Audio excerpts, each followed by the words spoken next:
Salut les créatrices et les créateurs. Aujourd'hui, je vais répondre à des questions que j'ai reçues concernant Flutterflow et l'architecture logicielle. À plusieurs reprises, on m'a posé la question de savoir si ça valait le coup de coder une grosse partie du code dans VS Code et de l'intégrer avec Flutterflow.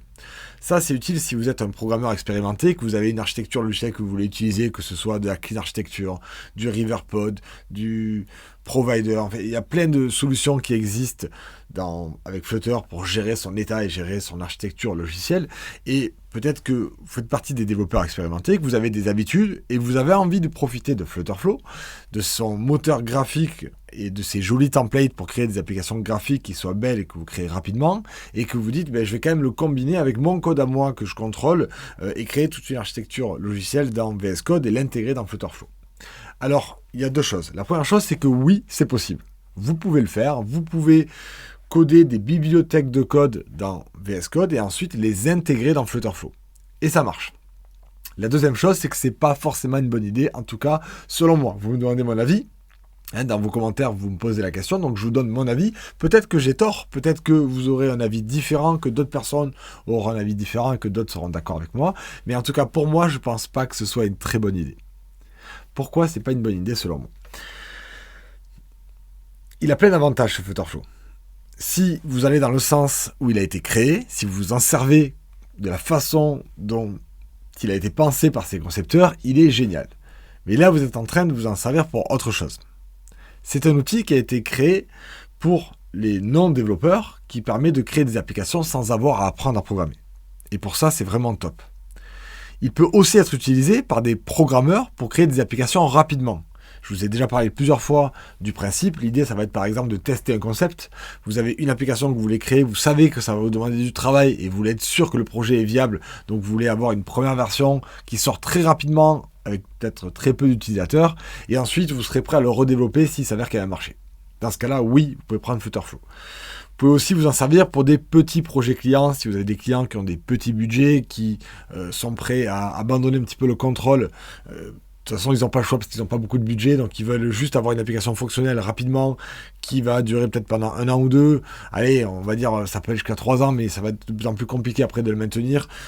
Ça sera toujours faisable, mais je pense qu'au bout d'un certain temps, ces outils no-code, ils montrent leurs limites quand on a besoin de pousser un peu plus nos applications et de les personnaliser de plus en plus. C'est toujours faisable, mais ça devient compliqué. Et justement, j'en arrive à la raison principale pour laquelle je ne pense pas que ce soit une bonne idée de partir dans cette stratégie. Si vous partez dans la stratégie de je code toute la partie métier et architecture dans VS Code et je l'intègre dans Flutterflow, ça veut dire que vous comptez maintenir votre application pendant longtemps. Et donc vous voulez avoir le meilleur des deux mondes, une architecture que vous contrôlez, mais aussi des objets graphiques sympas qui sont fournis par Flutterflow.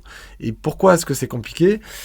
Parce que déjà vous allez devoir donc coder tout à la façon d'une bibliothèque sans pouvoir le tester graphiquement. Ça, c'est tout à fait possible. Si vous êtes bien organisé, que vous utilisez des tests auto et autres, c'est tout à fait possible et je le fais assez souvent. Mais ça restera quand même du test dans une bibliothèque, du code, dans une bibliothèque que vous allez devoir coder de façon théorique et ensuite, vous allez l'importer dans Flutterflow et dans Flutterflow, vous allez faire vos connexions et commencer à vous en servir. Et si vous êtes loupé, il va falloir recommencer, repartir sur quelque chose et modifier dans VS Code, puis le réimporter et recréer les connexions. Et je vous ai dit un truc là qui est important, c'est créer les connexions. Puisque Flutterflow, vous pouvez intégrer des bibliothèques, mais si ce ne sont pas des bibliothèques qui ont été intégrées par Flutterflow, vous allez devoir créer les connexions, vous allez devoir créer des liaisons finalement entre votre code Flutterflow et le code que vous intégrez. Et ça, c'est pas fait automatiquement, et donc à chaque fois, il va falloir maintenir ça. Donc là, vous vous lancez dans une grosse machinerie. Pourquoi finalement?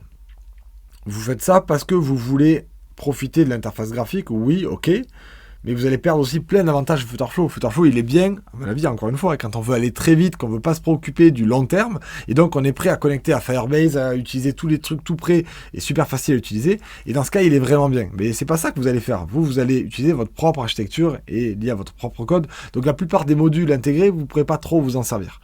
Et il vous restera que le concepteur graphique. Et ce qu'il apporte, honnêtement, quand on sait coder en Flutter, créer des interfaces graphiques, on comprend bien les règles de layout, honnêtement, pour moi, c'est pas la plus grosse valeur ajoutée. Si vous êtes un développeur Flutter, que vous prenez la peine d'apprendre à créer des interfaces graphiques, que vous vous inspiriez de leur modèle graphique, de leur template, c'est une super idée, mais ce que vous allez gagner avec leur concepteur graphique, je suis pas sûr que ça vaille le coup de vous embêter à intégrer des bibliothèques, etc. tout le long. Voilà, c'est mon avis, c'est faisable, mais à mon avis, ça vaut pas le coup.